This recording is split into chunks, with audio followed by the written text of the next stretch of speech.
ሰላም እንዴት ናችሁ? ኤስድ እንግሊሽ ይሄኛው ሁለተኛው ቻናላችን ነው። እንግሊዘኛ ቋንቋ ለጀማሪዎች በዛሬው ክፍል 14 ይዘንላችሁ መጥተናል። ከ271 እስከ 287 ድረስ የቋንቋ ክምችቶቻችንን እናሰፋለን። ይሄኛው ሁለተኛው ቻናል ነው ብያችኋለሁ። በመጀመሪያው ቻናላችን ደግሞ ከ60 ሺህ በላይ ተከታዮች ባሉት ቻናላችን ላይ እንግሊዘኛ ቋንቋ ልምምድ እያደረግን እንገኛለን። ዲስክሪፕሽን ላይ ቻናሉ አለ። ይህን ትምህርት ከጨረሳችሁ በኋላ ወደዛ ሄዳችሁ እንድትማሩ እንድትለማመዱ ጋብዛችኋለሁ። ወደ ዛሬው ትምህርት ወደ ክፍል 14 ልውሰዳችሁ።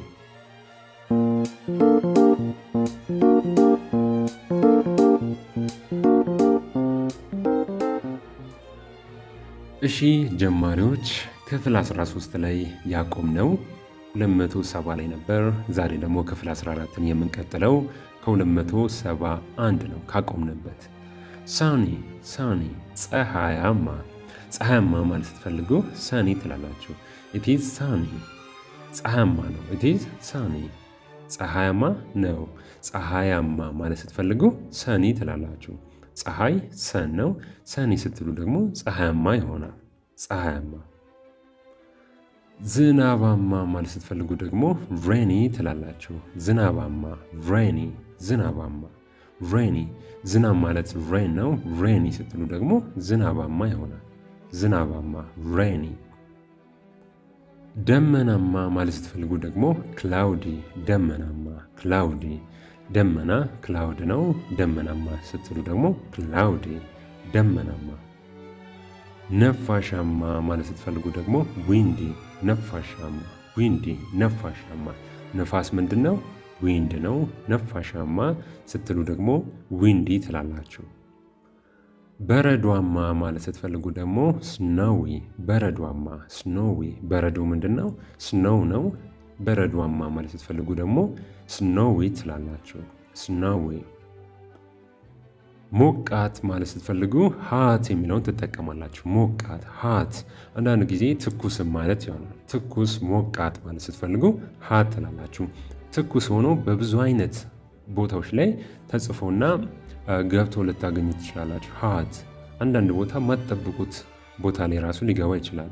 ሃት ሚውዚክ ሊሉ ይችላሉ። ሃት ሚውዚክ ሞቃታማ ወይም ደግሞ ትኩስ ሙዚቃዎች እያሉ ነው። የሚያነቃቁ ሙዚቃዎች እያሉ ነው። ስለዚህ ሞቃት ትኩስ ማለት ስትፈልጉ ምንድን ነው የምትሉት? ሃት። እስቲ በሉ ሃት። በጣም አሪፍ። ቀዝቃዛ ማለት ስትፈልጉ ደግሞ ኮልድ። ቀዝቃዛ ኮልድ። ቀዝቃዛ ማለት ስትፈልጉ ምንድን ነው የምትሉት? ኮልድ ነው የምትሉት። እሺ አሁንም ከሙቀትና ከቅዝቃዜ አልወጣንም። ሞቃታማ ቅድም ሞቃት ብለን ሃትን አይተናል። ዋርም ማለትም ሙቅ ወይም ሞቃት ማለት ነው። ዋርም ሃት ወይም ዋርም ለሙቀት የምትጠቀሟቸው ቃላቶች ናቸው ጀማሪዎች። ሃት ወይም ዋርም ለሙቀት የምትጠቀሟቸው ቃላቶች ናቸው። ለቀዝቃዛ ደግሞ ኮልድ ብለን አይተን ነበር። ኩልም ማለት ቀዝቃዛ ነው። ከዛም ባለፈ ኩል፣ ስማርት እነዚህ በጣም ለአንድ ሰው ምርጥ ነህ፣ አራዳ ነህ የመሳሰሉትን ቆንጆ ነህ ለማለት በአራድኛ ኩል የሚለውን ይጠቀማሉ። ከዛ ባለፈ ግን ኩል ማለት ቀዝቃዛ ማለት ነው። ኩል ቀዝቃዛ ማለት ነው። ኮልድም ኩልም ለቀዝቃዛ መጠቀም ትችላላችሁ። ከዛ ባለፈ ግን ኩልን ልክ እንደዚህ ቆንጆ ስማርት ለሆኑ ሰዎች ኩል ብለው ይገልጿቸዋል ማለት ነው።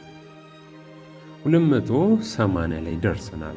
ዎክ መራመድ። ዎክ መራመድ። የእግር ጉዞ ወይም እርምጃን ምንድን ነው የምትሉት? ዎክ ትሉታላችሁ። ዎክ መራመድ ወይም የእግር ጉዞ። ራን ራን ራን መሮጥ። መሮጥ ማለት ስትፈልጉ ራን ትላላችሁ። ራን መሮጥ። ራን መሮጥ። መመገብ ወይም መብላት ማለት ስትፈልጉ ደግሞ ኢት የሚለውን ትጠቀማላችሁ። መመገብ ወይም መብላት ኢት። ኢት መመገብ ወይም መብላት ኢት።